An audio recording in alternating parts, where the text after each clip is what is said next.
Es 11 de noviembre del año 2000 y los deportes de invierno están en pleno auge en el pintoresco pueblo alpino de Kaprun. El tren funicular de las 9 de la mañana lleva a 161 pasajeros por la empinada vía hacia las laderas de la montaña Kitzsteinhorn. Después de solo unos cientos de metros, el tren desaparece en el túnel que lleva hasta la estación de la cima. Es un viaje que no debería tomar más de 10 minutos, pero el vagón del tren no llega. En cambio, se va la luz y se pierde la comunicación con el conductor. Ahora, no hay manera de saber qué está pasando en el túnel. Unos 20 minutos después, nubes de humo negro y denso salen por el extremo superior del túnel hacia la estación Alpine Center. Algo dentro está en llamas. Si es el tren, todos los pasajeros y el conductor están atrapados en lo profundo de la montaña.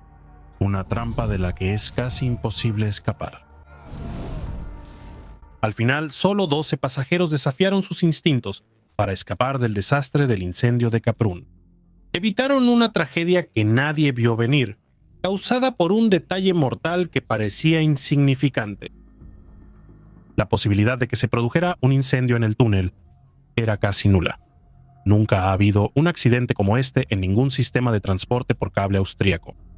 Después de todo, no había nada en el túnel ni en el funicular que pudiera provocar el incendio. El funicular Glecherbahn no tenía motor, tanques de combustible ni otras partes de un ferrocarril estándar. Usando cables de acero, dos trenes que viajan en direcciones opuestas son arrastrados por un potente sistema de cabrestante motorizado.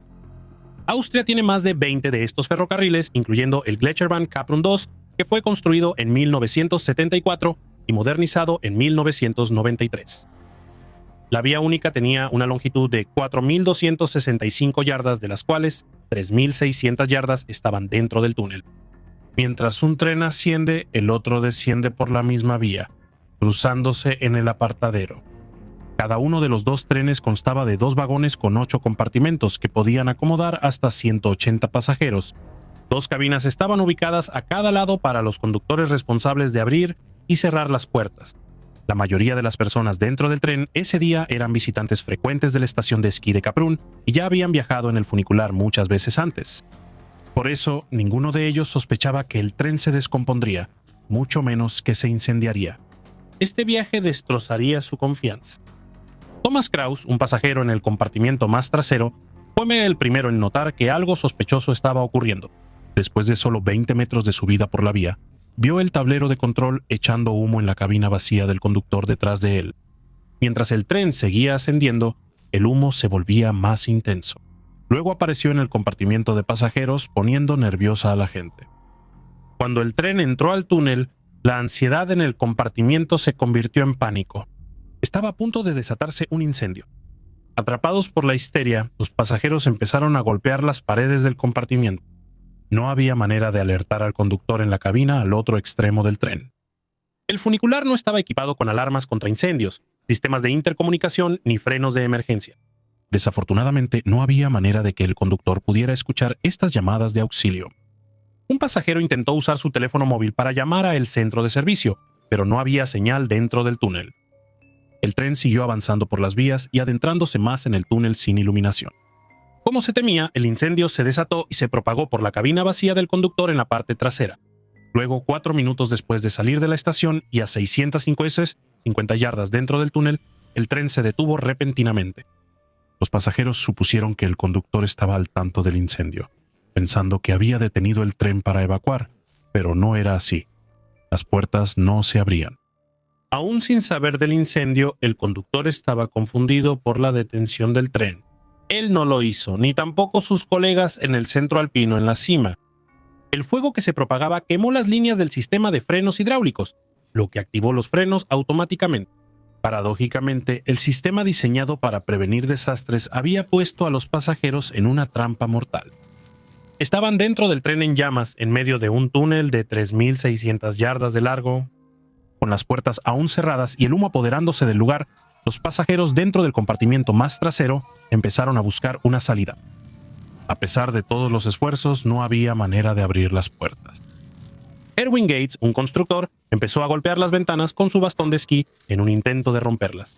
Una hazaña casi imposible, ya que las ventanas estaban hechas de material acrílico resistente a roturas.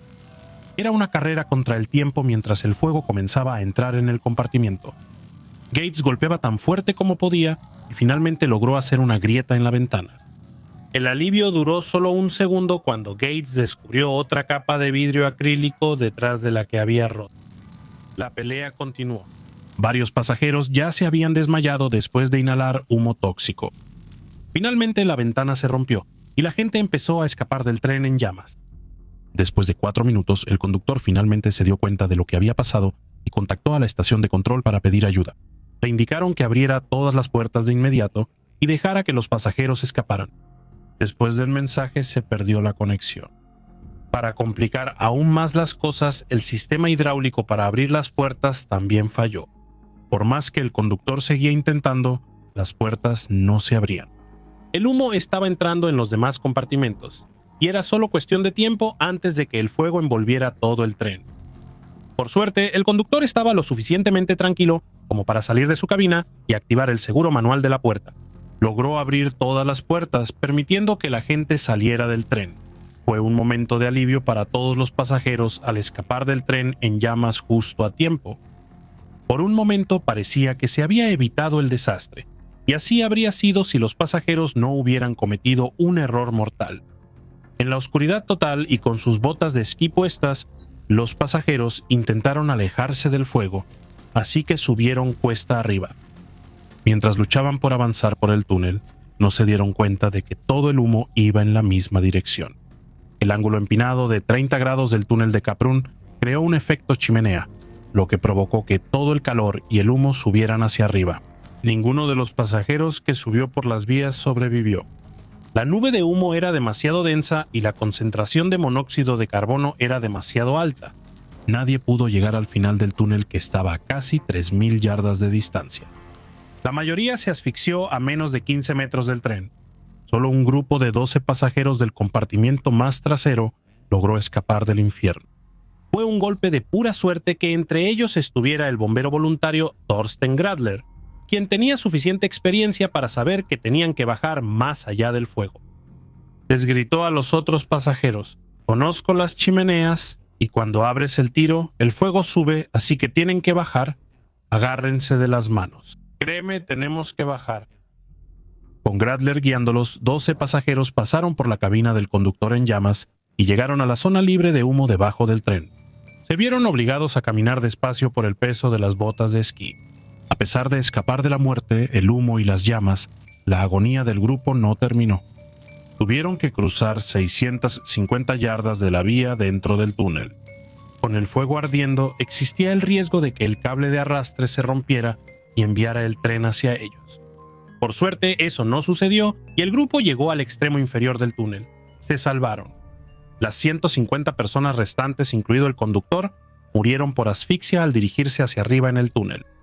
Lamentablemente, el número de muertos aumentó en 5 personas más. Dentro del tren gemelo que venía en dirección opuesta había 2 personas, un conductor y un pasajero. Ellos tampoco lograron escapar del humo y murieron por asfixia. El humo se propagó rápidamente y llegó muy lejos. Finalmente llegó al centro alpino en la cima, donde el personal intentó restablecer la energía eléctrica. Cuando notaron el humo saliendo del túnel, dieron la alarma dentro de la estación y el centro comercial adyacente. En su prisa por salvar sus vidas, los empleados dejaron la puerta de emergencia completamente abierta, aumentando el efecto chimenea en el túnel. Eso avivó el fuego en el túnel y trajo más humo a la estación. Para entonces, la estación de operaciones de Caprún ya había alertado a los bomberos locales. En media hora, 500 bomberos, 22 helicópteros y 100 vehículos de rescate llegaron al lugar. Los helicópteros transportaron a los bomberos a la cima, donde entraron corriendo a la estación para rescatar a cualquiera que aún estuviera dentro. 4 miembros del personal quedaron dentro después de la evacuación, inconscientes por la inhalación de humo. Aunque los bomberos lograron sacar a todos, ya era demasiado tarde para 3 de ellos. El tren estaba completamente envuelto en llamas cuando llegaron los rescatistas. No había ninguna posibilidad de llegar al otro lado. Los bomberos abandonaron el esfuerzo de rescate debido al riesgo de que el cable de tracción se rompiera y enviara el tren de regreso por la vía. Un total de 155 personas murieron, incluidos niños. La mayoría de las víctimas eran turistas de Austria y Alemania. Otros eran de Japón, Estados Unidos, Eslovenia, los Países Bajos el Reino Unido y la República Checa. Entre las víctimas estaban la campeona mundial de esquí estilo libre Sandra Schmidt y el 7 veces medallista olímpico para sordos Josef Schalper. La nación estaba ansiosa por saber cómo sucedió, especialmente porque los responsables afirmaron que algo así era imposible. Entonces, ¿qué causó el incendio? La respuesta es bastante extraña. Solo 4 días después del accidente, el juez instructor del Tribunal de Salzburgo nombró a un perito, Anton Moore, para investigarlo. El Ministerio del Interior también envió una unidad del Centro Forense KTC para investigar la escena del incendio. Desafortunadamente, el objeto de la investigación se había quemado por completo, sin dejar ningún rastro. Por lo tanto, se utilizó el tren gemelo para determinar el origen del incendio. Los investigadores basaron su investigación en el testimonio de Thomas Kraus, quien afirmó que el humo provenía del tablero de la cabina del conductor en la parte trasera del tren. En general, los funiculares se construyen sin partes que puedan causar un incendio. No tienen motores ni tanques de combustible. Al inspeccionar, se descubrió y se determinó que el único elemento que pudo haber causado el incendio fue un calentador de cabina. Resultó que nadie había considerado que una instalación aparentemente irrelevante como esa podría terminar incendiando todo el tren. El calentador se convirtió en el centro de una investigación más profunda, ya que ambos trenes tenían instalado el mismo calentador. El del tren gemelo fue retirado y llevado a los laboratorios de KTZ en Viena. Los investigadores descubrieron que el elemento calefactor del calentador era la fuente más probable del incendio. Creían que se soltó, hizo contacto con la carcasa de plástico y la encendió. El incendio se propagó lentamente, alimentado por materiales inflamables dentro del tablero. Consumió las líneas del sistema hidráulico de 42 galones estadounidenses que eventualmente reventaron. El aceite liberado y el piso de hule alimentaron el incendio que se propagó por la cabina y después por todo el tren. El ventilador polémico fue instalado en 1993, cuando el funicular fue sometido a modernización. La fiscal pública de Salzburgo, Eva Denninger-Soriat, utilizó los informes presentados tanto por Moore como por el equipo de KTZ para formular la acusación contra 16 personas, 3 directivos de Glescherbahn y Kaprun AG, la empresa a cargo del funicular, 2 directores generales de la empresa austriaca Swoboda, Karasori y Stahlbauer GmbH, la empresa que realizó los trabajos de modernización e instaló los calefactores de aire en 1993, 3 empleados de la empresa alemana Amannsmann Rexroth AG que instalaron las líneas hidráulicas, 3 funcionarios del Ministerio de Transporte que habían emitido la licencia de operación ferroviaria, 2 inspectores de la Asociación de Inspección Técnica TÜV que aprobaron el tren, y 2 técnicos y un constructor que instalaron la puerta de emergencia en el centro alpino. El fiscal estaba decidido a encontrar a los culpables por las 155 vidas perdidas en la tragedia más devastadora en tiempos de paz en la historia de Austria. El juicio comenzó el 18 de junio de 2002. El fiscal afirmó que los acusados cometieron una serie de negligencias al diseñar e inspeccionar el tren. El argumento principal fue que el calefactor Fakir Hobby TLB estaba destinado para uso doméstico y el manual indicaba explícitamente que no debía usarse en vehículos. Por lo tanto, el calefactor no debió haberse instalado desde un principio. La proximidad de las líneas hidráulicas solo aumentó la probabilidad de incendio. Además, no había dispositivos de seguridad en el funicular. Todo el diseño fue un grave error. El fiscal puso en juego la reputación del sistema de teleféricos de Austria y de toda la industria turística. Fue un desafío audaz al sistema. El largo proceso estuvo marcado por muchas controversias. En 2009, la prensa alemana informó sobre la supuesta manipulación del proceso por parte del Ministerio del Interior y el Tribunal de Salzburgo. La atención se centró en el informe y el trato al perito, Anton Moore, quien fue designado por el juez instructor Manfred Seitz. Por ejemplo, cuando llegó al lugar de la investigación, a Moore se le negó el acceso al túnel. Cuando finalmente entró, los investigadores del centro KTC ya se habían llevado las pruebas. Moore solo recibió el calefactor con ventilador en marzo de 2001, 4 meses después del accidente. Para colmo, el Tribunal de Salzburgo ignoró por completo un informe de 54 páginas presentado por el perito. En su informe, Moore señaló rastros de aceite hidráulico en la carcasa del calefactor. También encontró rastros de la lana mineral aislante que los técnicos de Glescherbahn habían usado para rellenar las cavidades entre los paneles de madera integrado. Finalmente, Moore fue quien destacó la proximidad de las líneas hidráulicas como un factor esencial en el inicio del incendio. Durante el juicio, a los abogados defensores se les permitió hacer ataques persistentes contra Moore, lo que afectó su salud mental. En un momento dado, el tribunal descubrió que el perito había visto a un psiquiatra y ordenó su examen psiquiátrico. Como le habían diagnosticado un síndrome depresivo pronunciado, el tribunal destituyó a Moore. Según fuentes noticiosas, el perito dijo: "El proceso está tan sucio que ya no lo soporto". Con Moore fuera del proceso, el resto de los peritos siguieron participando en el proceso y minimizaron los hallazgos de su informe. El 19 de febrero de 2004, después de casi 2 años, el turbulento proceso llegó a su fin. En contraste, el impactante veredicto del juez Manfred Seitz abrió un capítulo completamente nuevo en la historia. Se determinó que el calentador en disputa tenía las marcas de seguridad necesarias y fue instalado siguiendo las normas legales de la época. Ni Svoboda ni los empleados que instalaron las líneas hidráulicas estaban al tanto de su instalación. La investigación también determinó que no hubo fuga de aceite del sistema hidráulico. El tren mismo fue inspeccionado según el cronograma y la puerta de emergencia del centro alpino funcionó como estaba especificado. Por lo tanto, no había, cito, indicios ni preocupaciones de que los ferrocarriles funiculares pudieran ser peligrosos en términos de protección contra incendios. Los 16 acusados fueron absueltos de los cargos. El veredicto sorprendió al fiscal, a las familias de las víctimas y al público austriaco. Murieron 155 personas y nadie fue considerado responsable. Según lo veía el juez Seitz, cito: "Dios apagó la luz en el túnel por unos minutos. El accidente no pudo haberse previsto, ya que nunca antes había ocurrido algo similar. Y eso fue todo, caso cerrado. Luego los directores de Gletscher-Bahn y Kaprun AG cometieron un error que generó dudas. Parecía que todo el juicio fue un encubrimiento orquestado". Al recibir la absolución, la administración de Gletscher-Bahn y Kaprun AG presentó una demanda contra los fabricantes del calentador en disputa, la empresa alemana Fakir. Sin embargo, lo que no esperaban era que la Fiscalía de Salzburgo entregaría el caso a sus colegas en Alemania. Así que en noviembre de 2005, la Fiscalía de Heilbronn tomó el caso y solicitó al Instituto Forense KTI de la Oficina Estatal de Investigación Criminal en Stuttgart que reanudara la investigación. Estaban decididos a hacer un trabajo minucioso. Lo primero que hicieron fue solicitar que se entregara un calefactor con ventilador del tren gemelo para su examen. Cuando lo recibieron, notaron que faltaba una cúpula de sujeción del elemento calefactor, la cual supuestamente se había soltado. Eso fue solo el comienzo de una serie de descubrimientos impactantes por parte de los investigadores alemanes. Después de eso, la verdad comenzó a salir a la luz.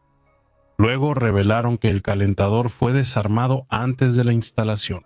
La parte delantera y trasera del calentador fueron desmontadas, montadas en un agujero del panel de control y luego ensambladas de nuevo. Esto significaba que el sello de certificación de seguridad ya no era válida y que la carcasa del calentador fue alterada, perdiendo así la protección contra la entrada de líquido. Además, el siguiente descubrimiento arrojó una luz completamente nueva sobre el desastre de Kaprun. Mientras observaban el calentador, los investigadores alemanes encontraron residuos de un líquido rojo en su interior. En el veredicto del Tribunal de Salzburgo, el juez asumió que esto era solo una condensación rojiza.